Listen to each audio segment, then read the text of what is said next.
चलिए आज बात करते हैं प्रेमचंद की एक ऐसी कहानी की जो शायद उनकी सबसे ज्यादा बेचैन कर देने वाली कहानियों में से एक है, कफन। ये कहानी हमें गरीबी और इंसानियत के उस मोड़ पर ले जाकर खड़ा कर देती है जहां सही और गलत के बीच की सारी लकीरें मिट जाती हैं। कहानी की शुरुआत ही एक झटके से होती है। सोचिए जरा, एक पति अपनी मरती हुई पत्नी के लिए ये शब्द कह रहा है। बस यहीं से प्रेमचंद हमें उस दुनिया में खींचना शुरू कर देते हैं जहां शायद इंसानी भावनाएं भूख और गरीबी के नीचे दबकर दम तोड़ चुकी हैं। तो आखिर ये माहौल बना कैसे? इसे समझने के लिए सबसे पहले मिलना होगा कहानी के किरदारों से, घीसू और माधव से, और उनकी दुनिया से।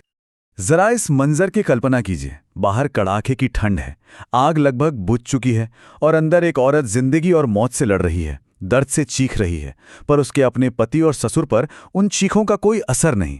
उनका ये अलगाव सिर्फ झोपड़ी के अंदर और बाहर का नहीं है, ये भावनात्मक दूरी है। तो ये हैं घीसू और माधव, पूरे गांव में अपने आलस के लिए मशहूर। लेकिन रुकिए, प्रेमचंद उन्हें यहां सीधे सीधे विलन नहीं बनाते। वो हमें ये सोचने पर मजबूर करते हैं कि क्या ये लोग पैदाइशी ही ऐसे हैं, या ये उस समाज और उस सिस्टम की देन है जिसने इनसे मेहनत करने की हर वजह छीन ली है। और देखिए, ये लाइन ये पूरी कहानी का निचोड़ है। प्रेमचंद यहां सीधा सवाल उठा रहे हैं उस समाज पर जहां दिन रात पसीना बहाने वालों की हालत भी कोई बहुत अच्छी नहीं थी। तो जब मेहनत करने और न करने में कोई फर्क ही न रह जाए तो फिर कोई मेहनत करे ही क्यों? ये सीन देखकर तो रोंगटे खड़े हो जाते हैं। एक तरफ एक औरत दर्द से तड़प रही है और दूसरी तरफ इन दोनों को बस अपने भुने हुए आलूओं की फिक्र है। यहां भूख इंसानियत पर इतनी हावी हो जाती है कि बुधिया की चीखें बस एक बैकग्राउंड म्यूजिक बनकर रह जाती हैं। अब बुधिया की मौत हो जाती है और यहां से कहानी में एक बहुत ही अजीब मोड़ आता है। अब तक जो उदासीनता थी उसकी जगह एक दिखावा, समाज के लिए एक नाटक शुरू होने वाला है।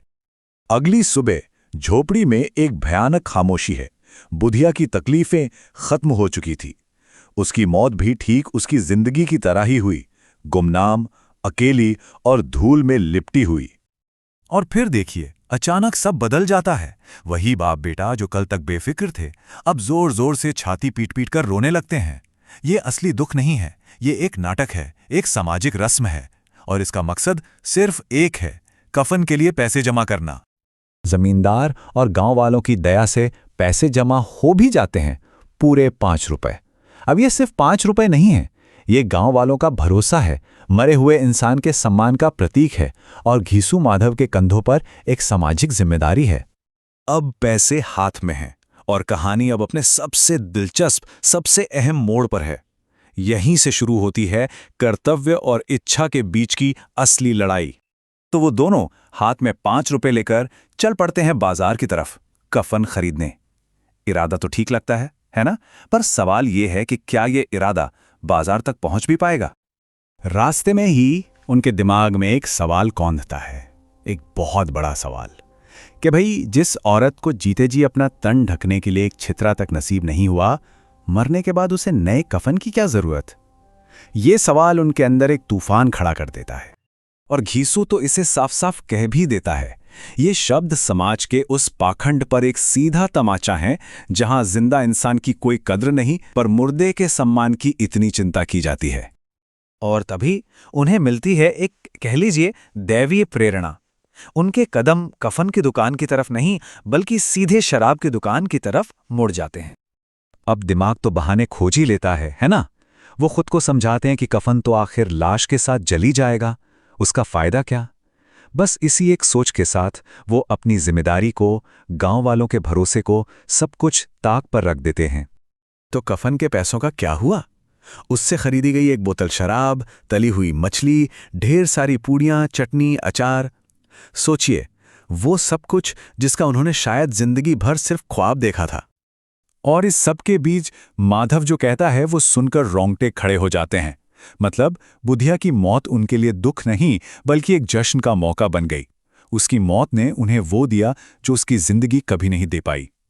तो आखिर में ये कहानी हमें छोड़ जाती है कुछ बहुत ही मुश्किल, बहुत ही बेचैन कर देने वाले सवालों के साथ।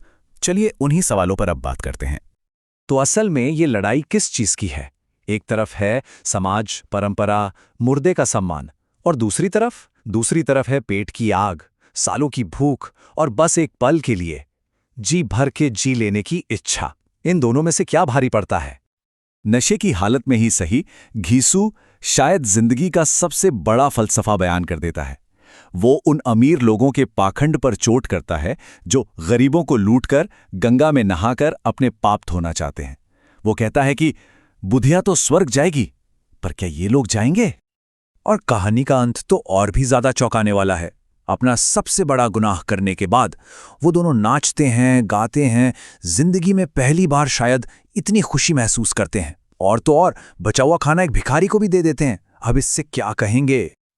और यही प्रेमचंद हमें एक सवाल के साथ अकेला छोड़ देते हैं, एक बहुत बड़ा सवाल कि एक ऐसे सिस्टम में जहां जिंदा इंसान को 2 वक्त की रोटी और इज्जत नसीब नहीं, वहां मरे हुए इंसान को कफन पहनाने की रस्म का आखिर क्या मोल है? इस कहानी में कोई जवाब नहीं है। बस एक सवाल है जो शायद हमेशा हमारे साथ रहेगा।